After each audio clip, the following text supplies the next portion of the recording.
We are live. JT here. Welcome to The Huddle.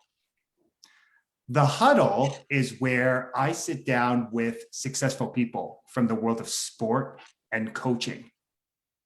It's to learn more about our guests and their journey to greatness. Why do I have these conversations? Because success always leaves clues. I am so enthused for my guest today. Just before we hopped on, we were sort of going down memory lane and realized that, we've known each other for a few years, we'll say. Indeed. And it's just been amazing how life always comes full circle. And there's just these different points where, you can always come back home, right? You can always reconnect. My guest in the huddle today is the offensive coordinator at Queen's University, Coach Tom Flaxman. How are you, Coach? Doing great. Thanks so much for having me, Sue. It's great to be here and great to obviously see you again. I love our conversations, and it's true. It's been an amazing journey here, and things have really come full circle with us. Thinking back to that recruiting visit at Western back in 2002, pretty amazing that we've continued this connection all the way along and had a chance to work with each other, and great to obviously see you again and see the success that you've had. And I really appreciate the opportunity to come on your show today. It's my pleasure, Coach. For those, again, you just talk about how life comes full circle. As Coach was mentioning, we met he on a recruiting visit when he was coming into university at Western, and he stayed with us. And again, our job was, we had a great closing rate those couple of years of university. So any big recruit like Coach that came in, Coach Haler said, show him a great time. And unfortunately with that one, we didn't get the job done, but you know what? It created a great friendship, a lifelong friendship. So again, glad to have you on, Coach. Great. Thanks for having me. Really appreciate it. So Coach, one thing we always like to do in the huddle is to keep it light.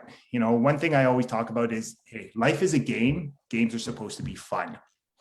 So what I would love to know, or for you to share, is what is one interesting fact, maybe a quirk that you have that you would feel comfortable sharing that maybe a lot of people don't know about?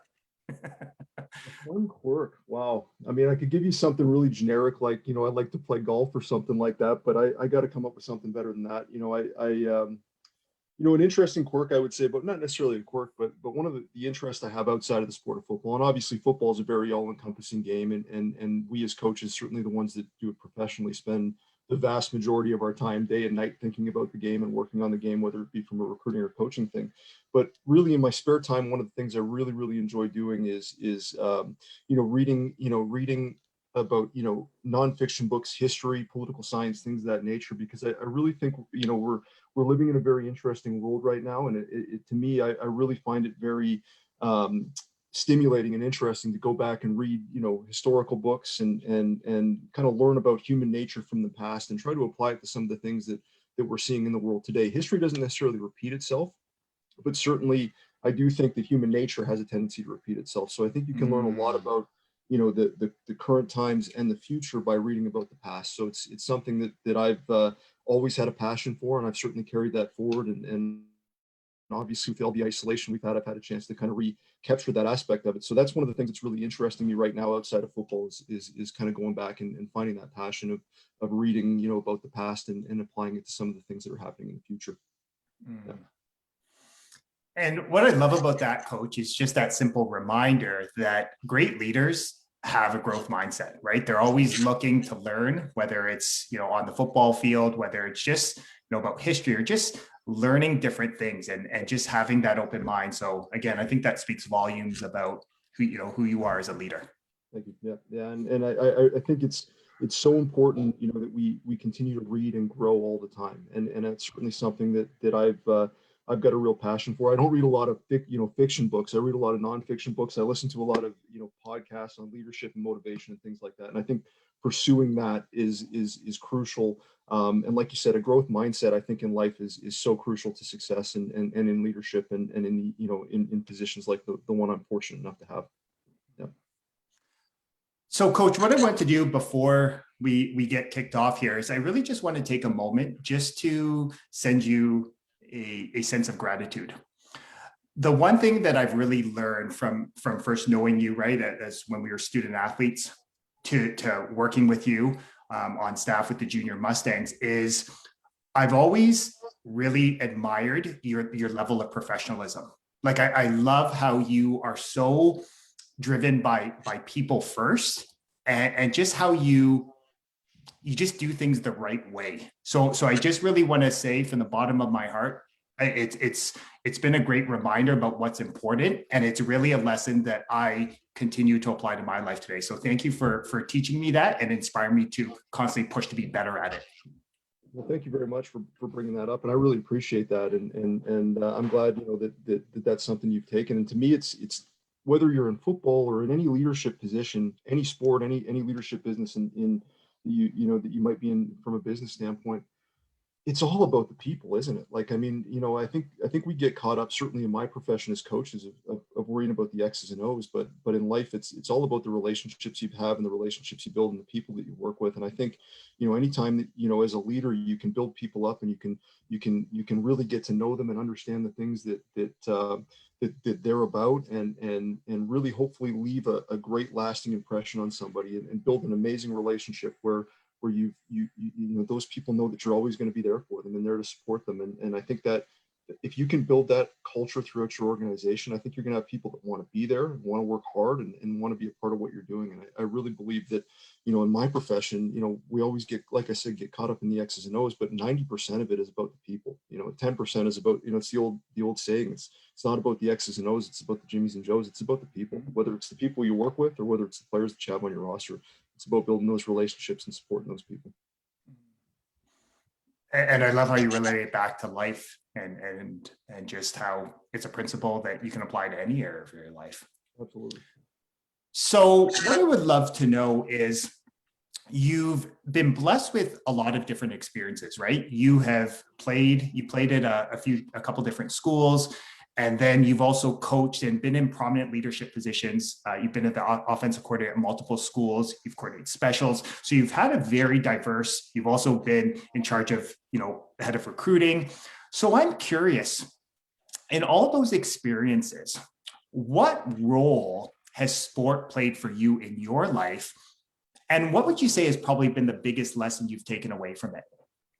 Yeah, that's a great question. And I mean, for me, sport has been such a huge part of my life. Really, as long as I can remember, I've been involved in sports, and I think one of the big takeaways that I had very early in my life, I was not a very good athlete growing up. I was one of the guys that was probably the last person picked on the football team at recess, and really was that way for a really long time, and I couldn't really find that sport that worked for me. And then finally my dad got me involved in tackle football when I was 10 years old, and it was a game changer for me in life. And I think that's one of the interesting things about our sports, the sport of football, is that it really doesn't matter where you come from, who you are, what size you are, how fast you are, how slow you are. I mean, what other sport in the world has a 6'6", 300-pound tackle, on the field, along with, a 5'8" receiver that runs a 4.7 40? I mean, it's such an amazing combination of different people being brought to the sport. And I think, for me early on playing football, it taught me a couple really key lessons that have carried me through my entire life. And the first one being teamwork. You get involved in a sport like football, you learn all about teamwork and working with people and supporting, your teammates. And I think it's such a crucial skill that you take, whether it's in sports, whether it's just sports or you take it into your life.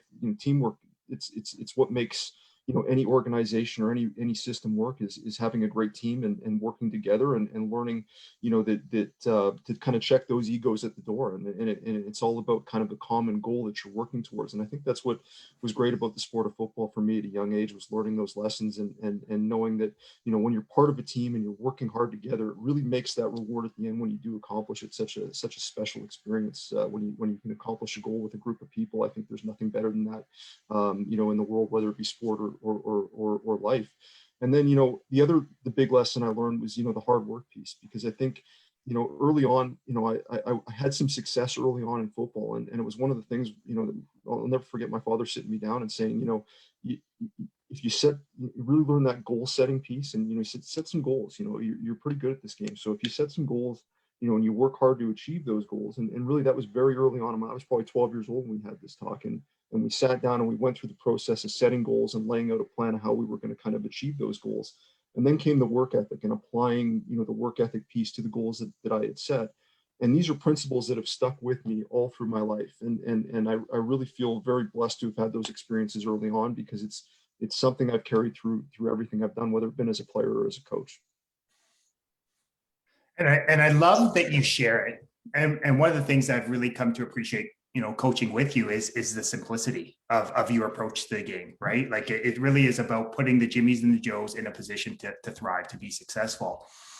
And I love that you talked about this idea, and I actually posted it. So you talk about divine timing in life. Knowledge is potential power, right? And we all have the knowledge, right? We all know what to do. But the question is, can you consistently apply and do the focused work to get the job done, right? Towards your goals. Yep. And when you do that, that's where the magic happens. That's when you start to create some success. That's where you have some momentum, and momentum, right, creates confidence, and the ball gets rolling. Absolutely. 100%. Completely agree with you. Yeah. So again, you've had this really diverse path, and in all these coaching stops, you've had the opportunity to work with lots of some great coaches. Yep. What has really been the thing that you really remember from all these experiences in terms of working with so many great football minds, great people? And what's been the big takeaway there? I've been so blessed with my mentors through this, right? Like it's amazing when you think about the names that I've had a chance to work with, and I would be nowhere without those people. And it's amazing. I think it's a good thing to have the experience of working for some different people throughout the process. And I think you take a little bit from everybody that you work with. And I think that's part of being in a growth mindset. Like if you're always looking to learn from the people that you're around, I think that you take and you internalize those things and apply those things that work for you and your style. And I think that's one of the things that for me, I've been able to take all along the way. And it starts with my, my university coach at Acadia, and the man that gave me my first job in coaching was Jeff Cummins. And I think for me, one of the big things that I learned from Jeff was just that interaction with the players and building that relationship with the players. Like to me, Jeff Cummins is when you think about a player's coach, that's what I think about when I think about a player's coach. He builds tremendous relationships with his players. He always puts his players first. And to me, that was the biggest takeaway from him, and learning that aspect of it really started to frame my philosophy as a coach.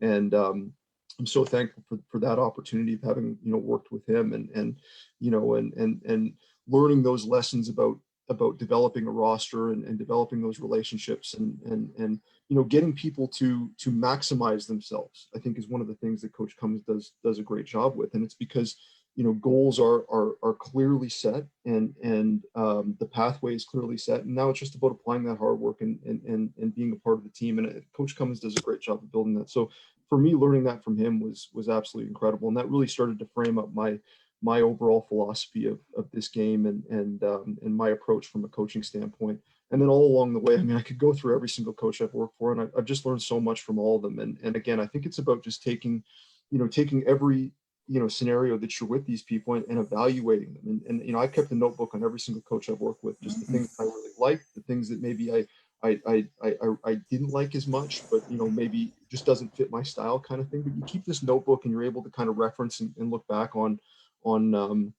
those experiences and be able to apply those to the experiences you're having in your life right now and learning that process. So it's really been a great journey for me. I've loved every place I've ever been. It's really been great experiences everywhere I've been. And the game of football has been amazing for me. I could not be more thankful for having been in this. I've seen things, I've been places that I probably never would have gone if it weren't for the game of football. I don't think I ever would have gone to the Maritimes if I hadn't had an opportunity to go play football out there, and getting an opportunity to be, on the Team Ontario staff. I got to travel, across the country and see different cities.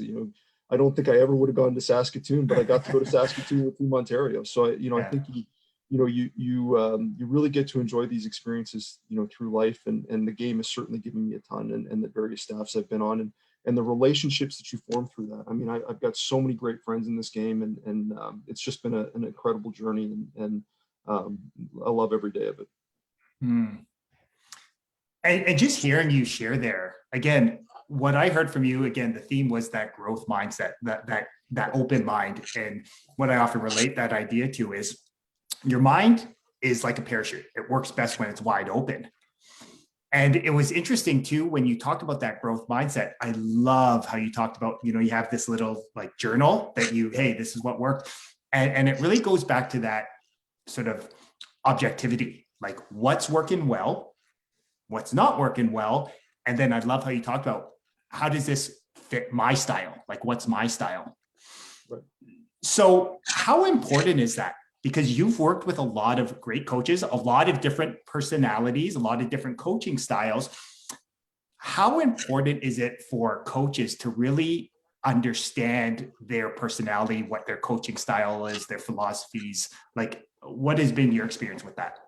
To me, it's everything. Like I think you have to truly understand yourself and who you are as a person, and as a coach. And I think when you're developing your philosophy, what the worst thing you can do is try to be somebody else, try to be something that you're not. And I think that's where that growth mindset comes from. Certainly every interaction you have, every experience you have with another individual, like you should be learning from it and kind of taking that in and using that as a growth mindset and applying it to your style.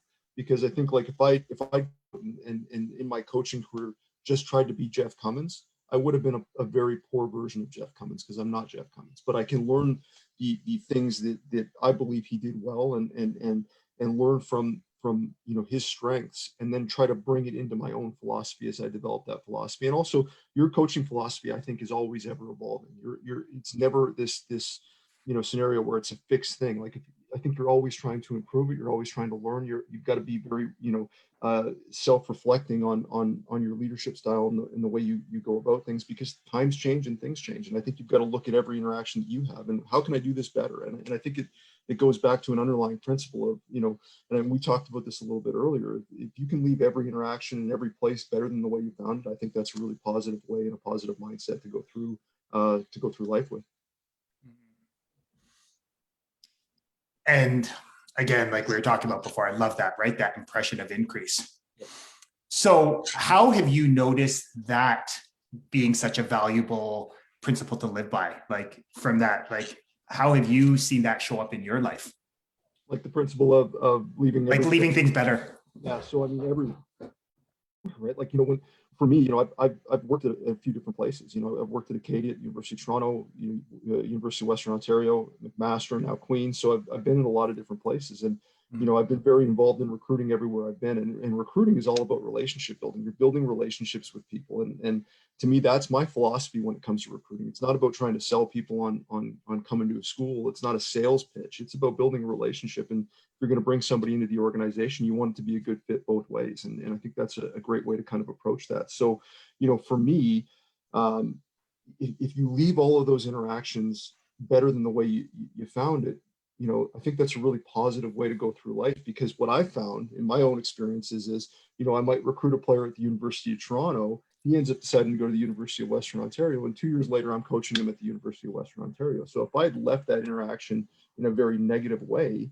then that's not a great way to start a relationship when you get to that new place. Because in our profession, in football, I'll tell you this, and we talked about our example earlier. I mean, paths cross a ton of it. So it's important to leave those interactions better than the way you found them. And for me, I had that experience. There were a bunch of guys that went to Western and was recruiting them at U of T. We lost some battles to Western back then. Yeah. And then sure enough, I end up there. And the fact that I left those relationships, with the family and with the player in a positive manner, it really, launched our relationship when I got to Western. And I just think it's a great way to live life, and it's a great philosophy to have as you go through life. Mm-hmm. Yeah, and what I love about it, the application goes beyond the game of football. It really is a principle that will allow you to be great in the game of life. Absolutely. Yep. Okay. Yeah. So one of the things that you mentioned there, and actually this came up when I was chatting with Coach Snyder in the huddle a few weeks ago, he talked about, one of the reasons he brought you in was you're a great recruiter, right? Like you are great. And again, it speaks of anyone that's been around you knows you put people first. So I'm curious, culture is something that is often talked about, right? In sport, right? I think it's one of those cliches, right? You got to build a great culture. So I'm curious, from your experience, do you find players that fit the culture, or do you just bring in anyone and then you try to jam them into the culture? Like, what's your experience been like? How do you find? Yeah, I'm curious about how do you build culture? It's a great question. And from a recruiting standpoint, I think what you find is, here's what I would say about it. I think that if you're completely honest through the recruiting process with the recruit, you're building a relationship that's built on honesty and trust, and you're laying it out to this recruit exactly the way it's going to be when they get to university. There's no sugarcoating of anything. There's no kind of, shiny little thing at the end that might be enticing. Like, you're just giving it to them straight. This is what our culture looks like. This is what our university looks like. This is what our academics look like. This is what our football program looks like. These are what the expectations look like. If you're completely honest and transparent with these recruits, and you build that relationship based on trust, I think what you find is you get to a point where the players that end up deciding coming to your school have completely bought into that cultural piece, because there's no gray area here. They know exactly what it's going to look like when they come, because you've been completely honest, transparent through the process. So I haven't dealt with a lot of experiences where we've just kind of thrown somebody into the culture, and because it just doesn't really work like that, I don't think. And I think the way my approach has always gone, and my philosophy on it is just what I said. You build the relationship, it's built on honesty and trust, and there are no surprises. It is exactly the way it is. And you lose guys. Sometimes you lose really good players like that. Well, hey, it is what it is. Like, if I were to have lied to that player and said what he wanted to hear, and he ended up coming to my school, I've blown up the trust and honesty that I built through the recruiting process. And I'm now affecting my culture in a negative way, because that player will never actually want to play for me at that point if he's come here on false pretenses. So to me, recruiting is like I said at the start, it's not a sales scenario. It's about, this is what we're about. This is what our football program is about. We want to get to know what you're about as a person. We want to build that relationship. It's got to be built on honesty and trust. We want the parents to be involved in the recruiting process, because we want them to get to know what our program is about and what our culture is about. And then we want you to come down for a visit and get a feel for the culture. And ultimately, when you come here, you're buying into that cultural piece here at Queens. And I think one of the things I would say about Coach Schneider that to me, amazes me every single day is I think he is one of the best culture builders I've ever been around. I think he's a tremendous leader. I think things are clearly laid out with exactly the way, everything he says and ends up being exactly the way he says it. You know what I mean? It's very well thought out. And I think we have a very strong culture here, and it's because of Coach Schneider. It's easy to recruit to, because it's, we have, a couple core principles in our program, at the ABCs. Remember your ABCs. A, always show up. B, be on time. C, communicate if you can't do A or B. And we're looking for three things in football players, and that, number one, they've got to be driven to graduate. You're coming to university. We want people who are motivated by academics and want to graduate. And, number two, we want people who are passionate about the process of football. So more than just playing football on game day, we want people who are passionate about the process of getting better at the sport of football, because it is such a development sport. You got to be passionate about the weight room, the practice field, the meeting room, and take great passion in the process of getting ready to play the game of football. And then the third piece is you want responsible and reliable people. And I think that's an easy culture to buy into, quite frankly. And again, I think if you're honest and you're transparent about that with people, and they'll buy into it. And when they buy into it, they'll commit to your football program if you've been honest with them all the way through. Didn't mean to go off. You know what I love, and anyone that watched or has listened to that interview with Coach Schneider, this is what I love, and this is why Queens is doing such a great job of creating culture, is that it's so clear. Like, we could have taken Coach Schneider, what he talked about, the ABCs, what means to be an OKG, and put you exactly the same. So it really speaks volumes about the culture, because you guys have created this vision. Here are these clear pillars, and that's what creates culture, right? Is when your whole organization, from the head coach down to the coordinators to the players, they know what the expectations are. Absolutely, 100%. Completely agree with that statement. And I think knowing what knowing what the objectives are, and it's clear cut and it's clearly communicated, is so crucial to any organization. When there's no doubt there, everybody's just focused on getting the job done.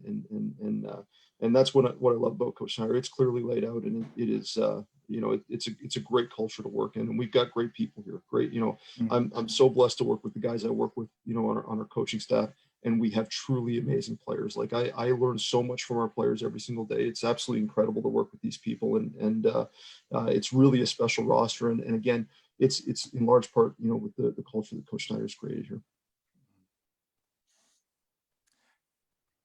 And, as you share that, it just really brings to mind that, I've had the opportunity, right, through this, through the huddle, through, being a high school coach, community coach, to really interact with a lot of, great coaches.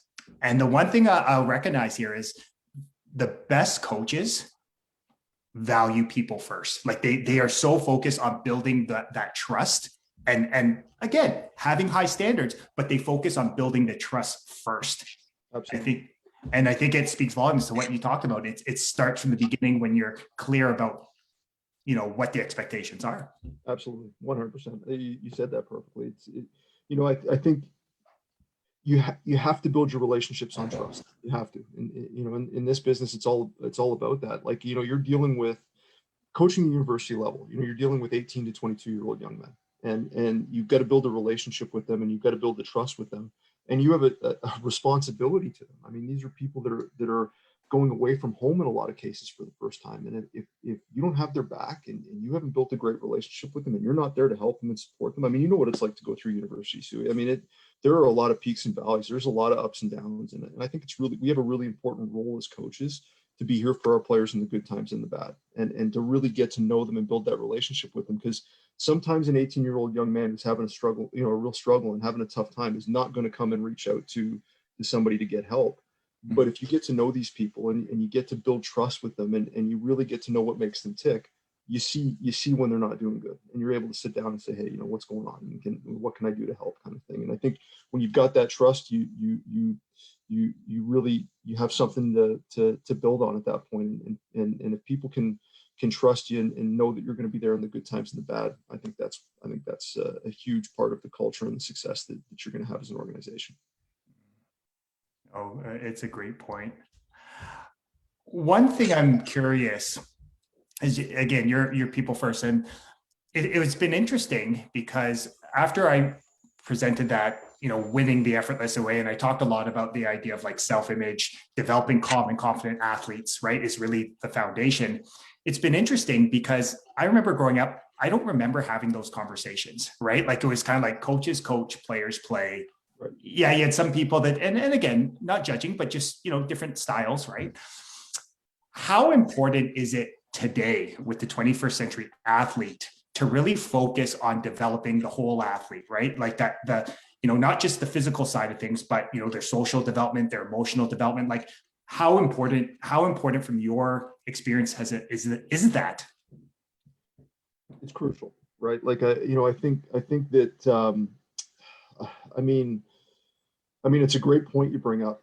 To me, like, I think when you're dealing with this generation of athlete, I think it really has to be a holistic approach. I'm not saying there's anything wrong with the way we used to do things, but I think taking a holistic approach to athlete development at our level is what it's all about. I mean, that to me is the function of our job. Like, to me, I look at that as being part of my job description, quite frankly. Like, I know that certainly a big part of it is our success on the football field, and we want to score points, and we want to win football games, and we want to win a national championship and the Yates Cup and all those things. That's a big part of it.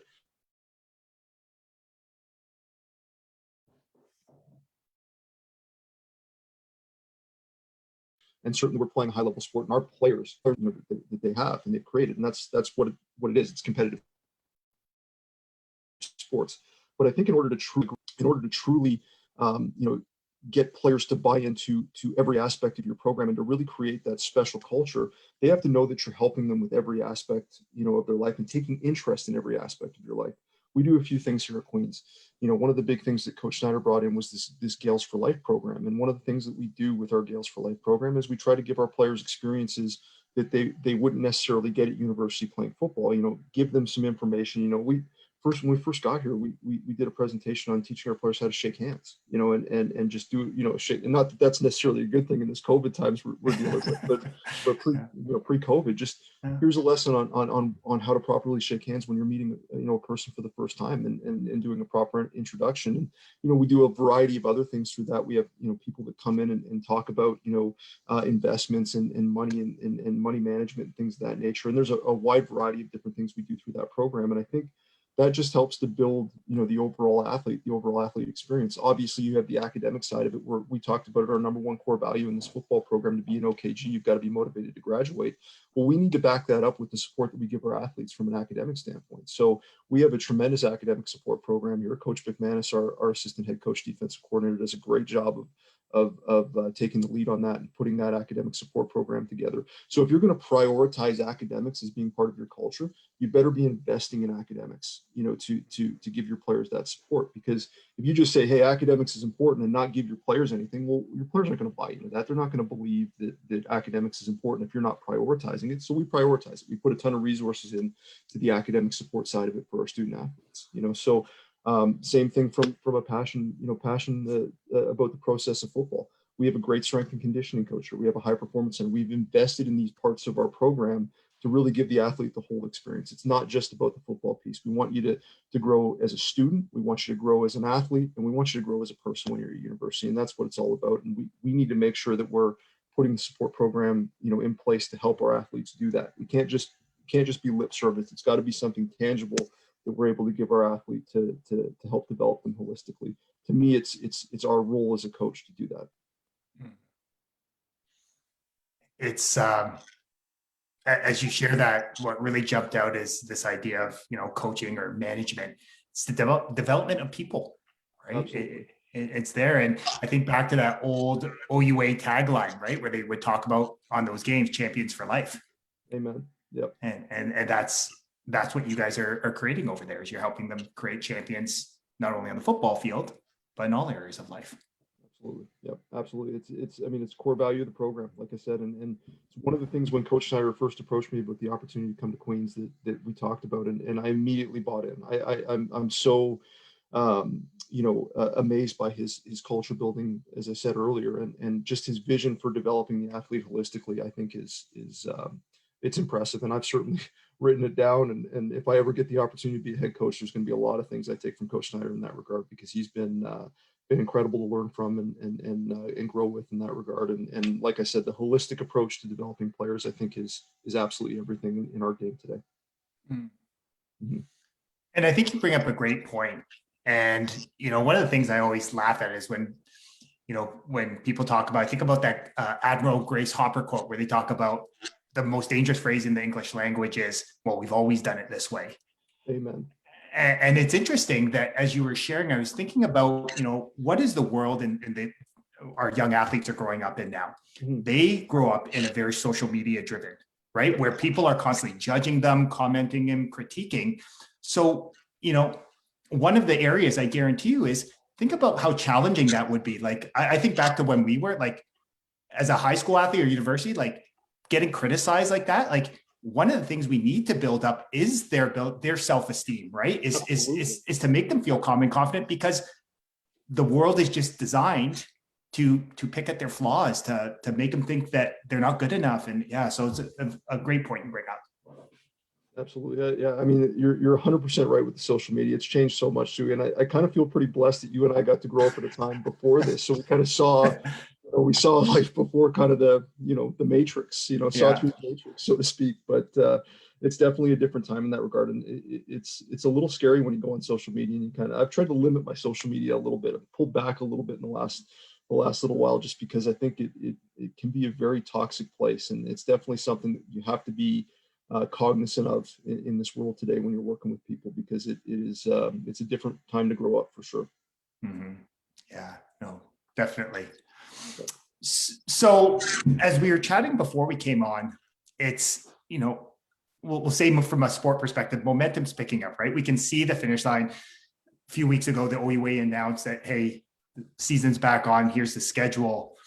What has been the vibe, right? What has it been like as you can see a season's on the horizon, 2021's on the season. What has the energy been like around the coaches, the athletes, and just, I mean, it's amazing. Like you know, and I kind of just let out a deep breath there because it feels so good, you know, to kind of have that on the horizon. It's been obviously a very challenging, you know, 16, 17 months for a lot of people. And you know, I certainly went through some experiences during this isolation where, you know, I had some pretty dark days, and I know I'm sure a lot of people did. And you know, to come out the other end of it and kind of see the light at the end of the tunnel and the positive direction that everything seems to be heading right now, you know, for me personally, feels like a huge weight lifted off my shoulder, and I kind of feel like myself again. I feel like kind of myself for the first time in a lot of months, and I think a lot of people are kind of going through that same experience right now. And to me, it's so energizing to kind of have that feeling right now of kind of,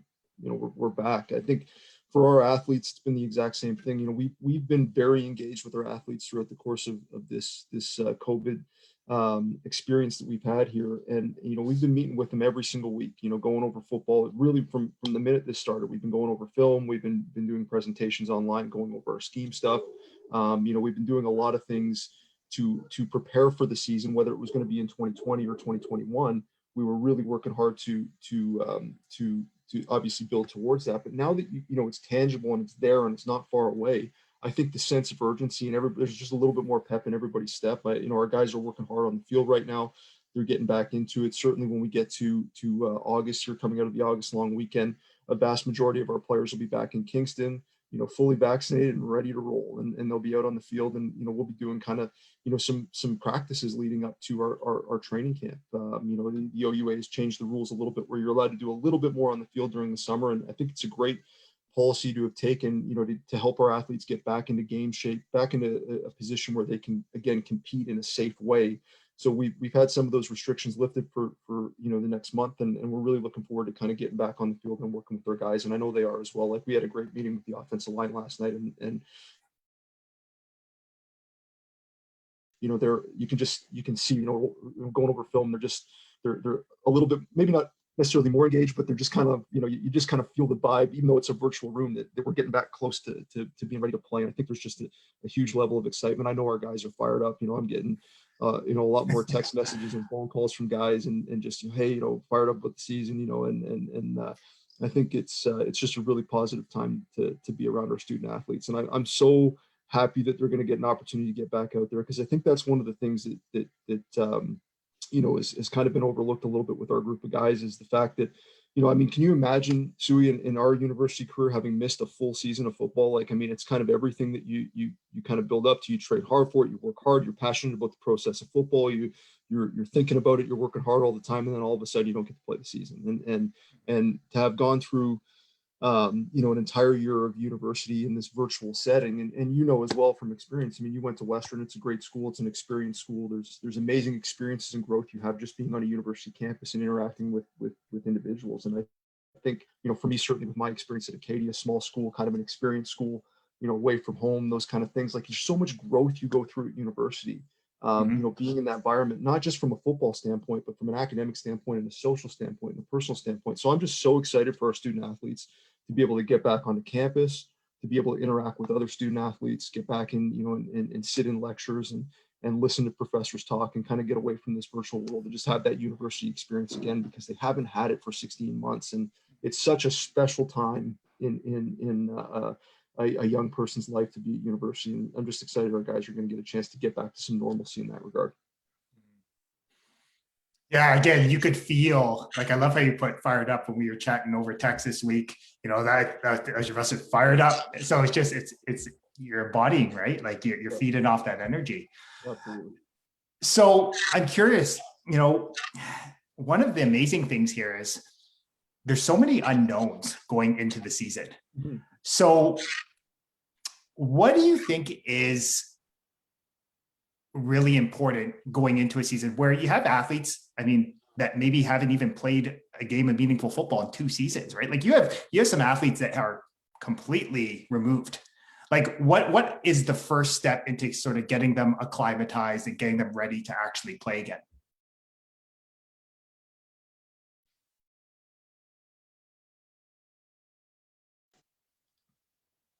So I lost you there for a second. Sorry. Okay, it's all good. Yeah. No, I was just saying, like, some athletes have been away from the game for 2 years, right? They haven't played football in two seasons. So it's great that the OUA is giving you a little more leeway and opportunity to prepare them both, right? Physically, mentally, right? Just the rigors, emotionally, all that. Where do you even begin to get athletes ready for meaningful football where, 2 years, that's a long time for some athletes. Time. Yeah, it's a long time. I mean, I think, for us, it's just kind of getting back to fundamentals first and foremost, and just kind of getting back into the basic movement skills and things of that nature. And we have to be very cognizant as we go through this process of just the fact that as much as our guys have been training and working hard and preparing for a season, the rigors of playing football are completely different. So I think it's really important that we don't just kind of say, okay, we're going to jump back into this. Here's a normal kind of university practice and away we go. If we do that, we're going to have a lot of injuries and it's not going to be a safe way to go about it. So I think it's a gradual approach, kind of working back towards that contact phase. It's not something you want to jump back into. So I think it's starting to build kind of that athletic capacity back, the ability to kind of be able to go through a 2-hour practice without having any issues. And then you start to layer in a little bit more of the contact piece and things of that nature as you go through it. But I think it has to be a gradual approach. And that's why I'm thrilled with what the OUA has done and allowing us to be a little bit more active with the players in the summer, because it really, to me, we are, if we just kind of jump back into training camp thing, and what training camp's like, if we just jump back into training camp, I think we would be in a really, really, bad place. So I think that the approach we're taking in terms of being a gradual build back up to contact, I think, is the way to go with it. And I think, my biggest concern right now is injury prevention, making sure that we're not putting our athletes in a position to get hurt. So we've got to be cognizant of reps. We've got to be cognizant of the amount of activity that they're having, because, obviously soft tissue injuries would be a big concern. Right now, having everybody been kind of locked in the house for the last 16 months, it's going to be a big part of it, kind of getting back that, especially at the positions that have a little bit more running associated with them, like the receiver position. So certainly important to be cognizant of that going through it. And then obviously there's a real kind of, like you mentioned, buzz about the players, so I think that, when they kind of feel the season's coming along, they're excited. They feel like they can push it a little bit more than maybe they can. So kind of reining them back in and going through this step-by-step gradual approach to get them back to the game is going to be key for, I think, everybody coming into this OUA season, and how they're going to be able to manage the season, is just how do you transition your players back to contact in a safe fashion. And that's what we're really working towards right now. It's great to hear you taking that approach. And as you were sharing, I just thought about, thinking of a high performing university athlete. They have the ambition and drive, but it's so important to have coaches like yourself that sort of can harness that ambition and drive, because, there is going to be a ton of energy and excitement, but we want to make sure that, they're here for a long time, right? Not a short time. Exactly. 100% right. We don't want them, going out at full speed and then being gone for 6 weeks because they're not ready. So it's got to be a gradual approach. And I think, it's just the right way to do it, and safety is such a big part of our game, now. And I think we've done amazing, things in the sport of football since we played. I don't even want to remember what it was like when we played. There was a lot of big collisions, so to speak. They taught tackling and blocking a little bit differently back then. So I think our game has grown a lot in terms of safety. And it's one of the things we talked about earlier, too, Sui, is just, the kind of the mentality of always striving to get better and learn, and taking the mentality of this is how we've always done things, is, I think, a really dangerous mentality for an organization, and certainly for football. And it's definitely one of the things we've done a lot here at Queens, is just look at some of the things that this is the way we've always done training camp. Well, maybe there's a better way to do training camp. And that's, those are some of the things we've taken a look at as a program of kind of changing, a little bit of the traditional training camp and making it a little bit, safer for the athlete, making sure that the goal at the end of the training camp is that we have all of our athletes available for us for the first game, while also obviously getting ready for our first game.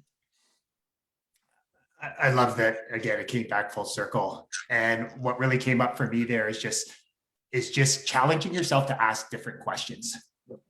Because when you ask different questions, it forces you in a good way to reevaluate. And when you reevaluate, it's just your awareness shifts, right? Just gets you more, again, it goes back to that growth mindset because your mind's more open to new ways of doing things and better ways and learning, growing, and innovating.